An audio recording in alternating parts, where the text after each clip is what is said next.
so excited to talk to you today. Where are you? I'm in Chicago. All right. The old Windy City. It's nice and hot here today. Oh, this is nice and hot here too in Georgia. Oh, man. Yeah. Yeah, it's probably really hot there. It's 90-something. Oh. 90s, but it grows good watermelon, brother. Oh, I bet. The air conditioning. It's okay. It's just present right inside. Yeah, right. So, God, I mean, this is like a massive moment for me. I feel so honored to be able to talk to you today. Well, thank you. Yeah. I want to just start off with sort of a question that might be a little broad, but you started acting at the age of 17. 15. 16? 15, 1-5. Oh my God, 15. Yeah. So, and now you're still doing it today, but did you ever have a moment where you thought you wanted to stop acting? Yeah, well, what I wanted to do is play my guitar and sing. Yeah. So I like the experience, what they call in one with. Right. You know, an audience. I like that experience even today, but it's been a while. I try to work my way back to it, telling some of the old stories about my life. But might be able to do both here recently. We'll see. Yeah, well, it's just very nice. And I know you tried out for the New York Knicks at one point. Yes, me and Sandy Koufax. Oh my God. He would have made it before me. Sandy Koufax has the same birthday as me. Oh, really? Yeah. So how old are you now? We're the same age? Yeah. I'm 84. Yeah, I'm 35. I got 35-year-old shoelaces.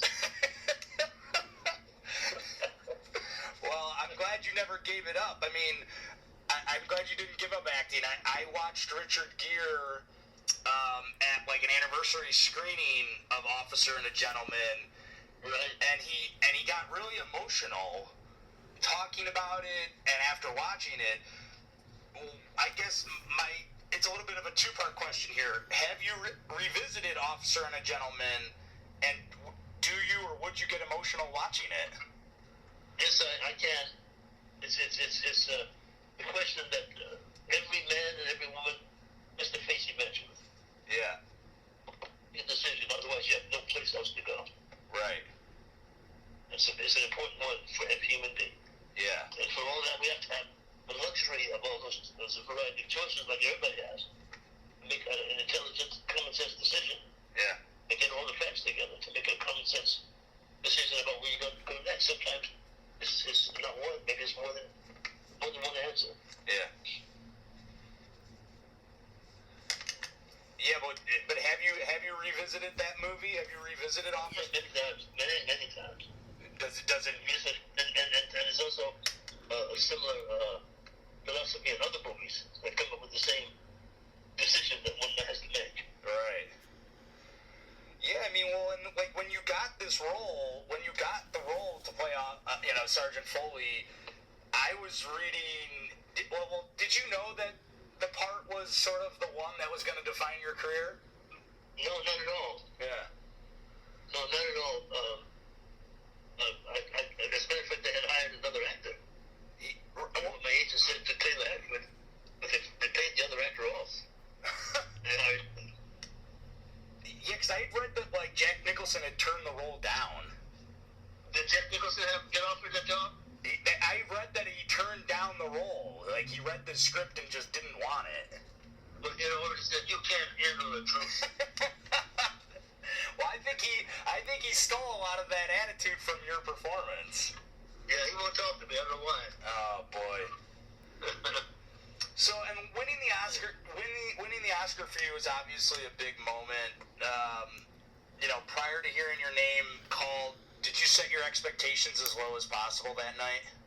No, I was satisfied with being in top 5. Yeah. I thought it was either going to be James Mason or Robert Preston. Right. That was their last movies, and that's what happens in Oscars in the past. Yeah. I figured that's the way it would go. Yeah. Wow. Well, I'm pleasantly surprised. Yeah. Well, and if I asked you to say, so if Officer and a Gentleman is like obviously the role in the movie that defines your career, what would you say is the second movie Or is it too hard to pick? Enemy Mine. Enemy Mine. Yeah. Where you're in makeup and playing an alien. 5.5 hours in the morning. Yeah. 3.5 hours to take it off in the evening. Oh my God. Yeah. And I'm sure you still have like kind of cult fans that love that film. Yeah, they do. Yeah. I would have gotten even more of a reception, but it was Robert Evans sold 20th Century Fox to Marvin Davis. Oh wow. And he bought about 27 movies. He let them out all the same day. Yeah. Didn't get his just desserts until they did cable. Right. They went crazy. Yeah. Wow. That's awesome. So and I mean I just keep looking at your filmography, and you've worked with Hal Ashby, Gordon Douglas, George Cukor, Stuart Rosenberg, Philip Kaufman. But do you have a specific director that you've worked with that was your favorite experience? Well, there's so many, brother. There's David Green from Roots. Yeah. There's Paul Bogart from Skin Game, my old friend. Yeah. There's so many of them. Yeah. So I'm very lucky to have some great directors. Right. Norman Lloyd, out of the Alfred Hitchcock people. Right. Great directors. Yeah. Well, I mean, and too, like, I mean, Taylor Hackford, too, I just love reading even the story about Officer and a Gentleman, about how hard it was to get it made and how many people it took just to, like, get it into production and all of those things. Yeah. I mean, that must have been sort of at least fantastic to have a director that went to bat for a film like that, right? Yes, he did. I went down to San Diego. In reality, an Oscar should be taken by the Marines. Oh, wow. It wasn't a Hollywood movie. Right. They send me away sometimes to fight the fight. But they won the fight, as you can see. Yeah. So I'm an honorary Marine. You know, everywhere I go, they meet me at the airports. If it's a foreign country, I go to the embassies. It takes care of the embassies. I'm very well protected, very taken care of by the United States Marines. Oh, that's awesome. Yeah. That's fantastic. So one of the major sort of conversations that is typically had nowadays, and I read your story about like your first experience when you got to Los Angeles. Yeah. The word's getting out now, huh? Yeah, it really is. I mean, well, a lot of the questions and conversations today are about, having representation in the rooms. I mean, for you being the first black actor to win the Academy Award for Supporting Actor, and you came up through the system for a long time, but did you have moments where you were like, man, I wish there was more black and brown women, men in roles of director or cinematography or things of that nature that at least made it more known that these voices are being heard or a part of the process? Well, you have to constantly remind yourself that you're part of the front line. Yeah. Of that, as you just talked about. Yeah. I mean, I came up through the ranks with Sister Tyson. Right. And Lena Sharp's changed up, and my honor too. Yeah. So we kind of moved together. Me and Alfia, we had our early television. Right. Slowly but surely, we got done. But we did our job. Mia Richards, my acting teacher was the late Frank Silvera. Okay. He never played my character. He was always part of that actor studio society with Brando and all those people. Yeah. So I was in good hands. Yeah. I had my problems, but I was in good hands. Right. Yeah, well, and then let's sort of talk about the movie that you're promoting. Let's talk about The Cuban. I mean, it's sort of, I really enjoyed it. It's a multicultural film. There's a collection of great actors in this. Is a smaller film like this, I hate even to use the word small, but is this the type of project that you love because it reminds you of why you got into acting? It really doesn't have anything with the size of the movie. Yeah. It's to do with the quality of the story and the part and the people who are in it. Yeah. The challenges. Right. Right. Otherwise, those last three Mexican directors, the last 3 years of Mexican directors, they were small movies, but they weren't, all three of them. Right. One a piece. Right. Because they like the projects. Right. Right. That's what it's all about. I mean, all this about experience. Yeah. Well, and I also heard about Sergio Navarrete and Anna sort of seeking you out, and they said, Yeah, they followed me around for a while. was there sort of a sense? Did you get a sense of fate that like brought you guys together for this project? I guess so, yeah, but finally, originally when it chased me around, I was so busy, I did not have the opportunity to read the script. And then when I met Emma, so beautiful she was, Yeah. I thought maybe I better go back and read the script. Yeah.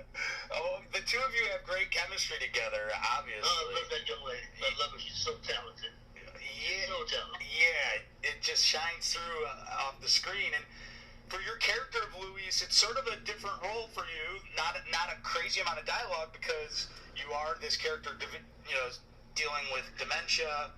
Is that a tougher role for you, where it's a little bit more emotions on your face than it is? Well, you look for those challenges. Yeah. When we talk about the emotions on the face, let's talk about enemy mind. Right. Right. So I had to pick somebody from another planet and study with a ballet teacher, a yoga, Right. and the dance instructor. So my body was loose enough to do those things that were inhuman. Right. The philosophy was ironically very similar to ours. Wow. So there was a lot of stuff to create. That's a joy. That's better than working. I tell you that. Yeah. It's just your acting process. Yeah. It's a pleasure. Right.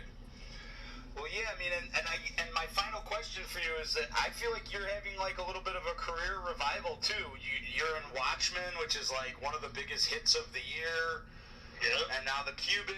Do you feel as refreshed and as youthful as ever in terms of your acting career? It kind of wakes me up when I go to work. Yeah. Yeah. Otherwise, I'm sitting here right now these days without working, and I feel my age. Yeah.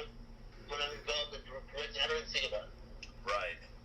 Yeah. So I'm learning some kind of adjustment that God's asked me to do. What do you do when you're not working? What's your life like? And I think I'm a mentor. I think I'm an elder. Yeah. So energy hits my system again. Right. Because normally I'm very busy creating my own character. Yeah. But I've got a couple projects now that I'm very excited about. So more will be revealed, but man, more will be revealed. Yeah. Well, and then I love your sort of like philanthropic work too. I mean, I watched, your racism. Right now everybody's it's every other word is racism now, isn't it? Yeah, it is. I mean, but you're just doing. I love like sort of your messaging of like fighting that, but also global warming, taking care of the planet, taking care of. It's the same mentality. It's the same mentality. Yeah. We take mankind to save mankind, and we have to be sensitive to ourselves and win others' feelings. Yeah. And if you're sensitive to your neighbor's feelings, you don't leave any garbage behind when you leave. Make sure that he's taken care of, you're taken care of, the members of your family are taken care of, and you do it together for the mutual salvation of the planet. Yeah. Well, I just love it. I mean, those are things that really speak to my heart, and I hope it speaks to a lot of other people's hearts. Just like this movie. I mean, I think this movie, too, with the Cuban, I think it's a movie that has so many different people of all different kinds, and I hope a lot of people get out and see it. I think so. Yeah. I think it's going to have a charm, so I like it a lot. Thank you so much for talking. Yeah, thank you, Louis. God bless. Yeah, same to you. Take care. Bye-bye.